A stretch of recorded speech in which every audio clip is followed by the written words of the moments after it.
The Legend of Excalibur and the Mystical Lady of the Lake, an Arin Cade adventure. I've always been drawn to the echoes of the past, the whispers of legends that refuse to fade. My name is Arin Cade, and I follow these whispers. Today, my journey has led me to a quiet village nestled in the heart of England, a place once known as Avalon. I clutch an ancient parchment, its faded ink promising the final clue to a legend that has captivated the world for centuries. Excalibur, the sword of King Arthur. The air is heavy, thick with the scent of rain and history. As I trace the lines on the map, a low rumble echoes from the hills. Thunder. A jagged fork of lightning splits the sky, illuminating a misty lake nearby. An old villager, huddled in a doorway, catches my eye and murmurs, "The Lady of the Lake is restless tonight."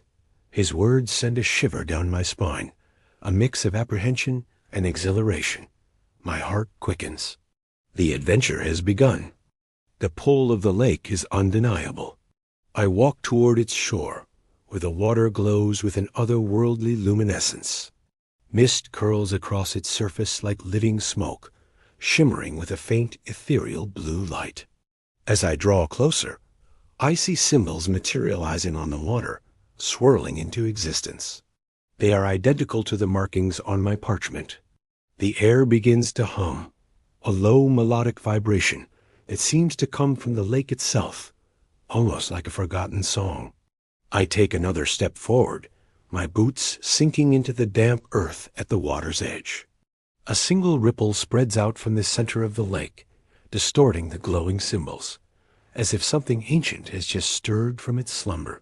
The water seems to be beckoning me, inviting me deeper into its mystery. At the very edge of the lake, half hidden by overgrown ivy, stands a circle of ancient stones. They feel alive, humming with the same energy as the water. Taking a chance, I place the parchment onto the flat surface central stone. Instantly, the entire circle erupts in a cascade of light. Runes carved into the stones flare to life, projecting shimmering symbols into the misty air above me. A dragon, its wings spread wide. A magnificent crown, fit for a king. A shining shield, bearing a forgotten crest. And finally, a sword. The ground beneath me trembles, not with the violence of an earthquake, but with a deep, resonant power. Before my eyes, a section of the lakebed pulls back, revealing a hidden staircase descending into the darkness below. Water cascades down its sides like a mystical waterfall. I take a deep breath, the cool, damp air filling my lungs, and begin my descent into the unknown passage. The moment my foot touches the bottom step, torches lining the walls ignite one by one with magical blue flames, casting dancing shadows all around. I find myself in a magnificent underground hall, its walls and ceiling covered in intricate Celtic carvings that tell a silent story. I see King Arthur, his arm raised high, holding Excalibur aloft as it gleams in the light of 100 battles. There's Merlin, his hands weaving spells that twist the very fabric of reality. And there, emerging from the water, is the serene and powerful Lady of the Lake. At the far end of the hall, carved into an archway, is a single, stark warning. Courage, honor, and heart shall lead to the sword. The words seem to echo in the vast chamber, a challenge laid down through the ages. I straighten my shoulders and walk forward, ready to prove myself worthy. My path is blocked by a colossal figure, a knight carved from stone, its eyes glowing with the same blue fire as the torches. It stands motionless, a silent guardian. But it doesn't draw a weapon or move to attack. Instead, a voice booms from the stone, shaking the very air around me. Face your fear. Suddenly, the hall dissolves into chaos. Illusions swirl around me, terrifyingly real. Massive boulders crash down from the ceiling, shattering just inches away. Giant, menacing shadows writhe on the walls, their forms shifting and contorting. A tidal wave of water rushes toward me, threatening to drown me in this subterranean world. I squeeze my eyes shut, not in terror, but in focus. I remember every challenge I've faced, every tomb I've explored, every fear I've conquered. I take a steadying breath and step forward, walking directly through the heart of the chaos, unafraid. And just like that, the illusions shatter like glass. The stone knight steps aside, granting me passage. The next chamber is circular, its walls smooth and bare. As I step inside, 3 spectral warriors materialize from the mist. They are figures of legend, each offering a tempting reward. One presents a massive chest, overflowing with gold and shimmering jewels. Another holds a golden crown, radiating an aura of immense power. The third offers a glowing sword, its edge sharper than any mortal blade. A single disembodied voice whispers through the chamber, "Choose wisely." I look at the treasures, the symbols of wealth and power that have driven so many to ruin. I feel their pull, the seductive promise of glory. But that is not why I am here. Ignoring the riches and the weapons, I take a knee, bowing my head in a simple act of respect for the legends and the spirits guarding them. In an instant, the warriors, the jewels, the crown, and the sword all vanish, leaving only an open doorway ahead. The trial of honor is past. The final trial awaits. I find myself on a glowing platform, suspended in the center of a vast cavern, surrounded by a vortex of swirling, luminescent water. A soft, feminine voice echoes from all around, seeming to come from the water itself. Only the pure of heart may take the path. My mind races. What does it mean to be pure of heart? I don't seek power or fame or riches. I think of the dusty libraries, the forgotten maps, the thrill of discovery.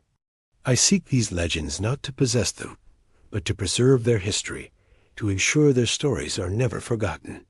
My sincerity, my genuine love for the past, must have been the key. The room fills with a warm, golden light emanating from my own chest. Before me, the swirling water solidifies, forming a bridge of pure, liquid light. I step onto it, and it holds firm beneath my feet. I cross to the other side. I step off the water bridge and into a luminous cavern. The air is filled with floating droplets of water that glitter like 1,000 tiny stars. In the center of the grotto, a figure rises gracefully from a deep, clear pool. It is the Lady of the Lake, her form ethereal and breathtaking, robed in shimmering silver that seems woven from moonlight and water. She looks at me, her eyes ancient and wise. Her voice is gentle, yet it carries an undeniable power. Arin Cade, seeker of truth. Excalibur awaits, but it answers only to one whose heart seeks wisdom, not glory. She raises a slender hand, gesturing toward a stone pedestal rising from the water a few feet away. My heart hammers in my chest. After all this time, after so many trials, the legend is finally within reach. At her gesture, the water around the pedestal begins to swirl, rising into a shimmering column of pure light. And there, suspended within it, is a sword, Excalibur. It glows with a brilliant, internal fire, its ornate hilt and polished blade more magnificent than any story ever described. I approach slowly, my mind reeling. I reach out my hand, not to take the sword, but simply to honor its presence. The Lady of the Lake smiles, a look of profound understanding on her face. As if responding to my respect, the sword lifts itself from the light, floating through the air and offering its hilt to me. The moment my fingers touch the cool metal, visions flood my mind. I see Camelot in its prime, a kingdom built on peace and justice.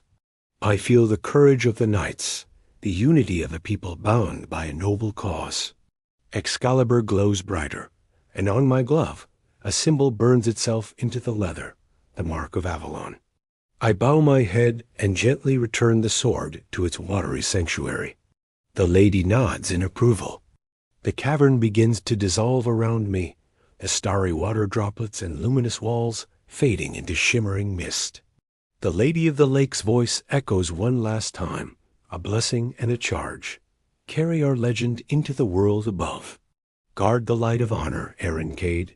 I feel a gentle force lifting me, carrying me upward through the water, back toward the surface. I emerge into the cool morning air.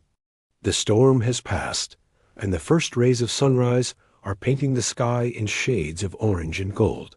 The lake is calm now, its surface a perfect mirror reflecting the dawn.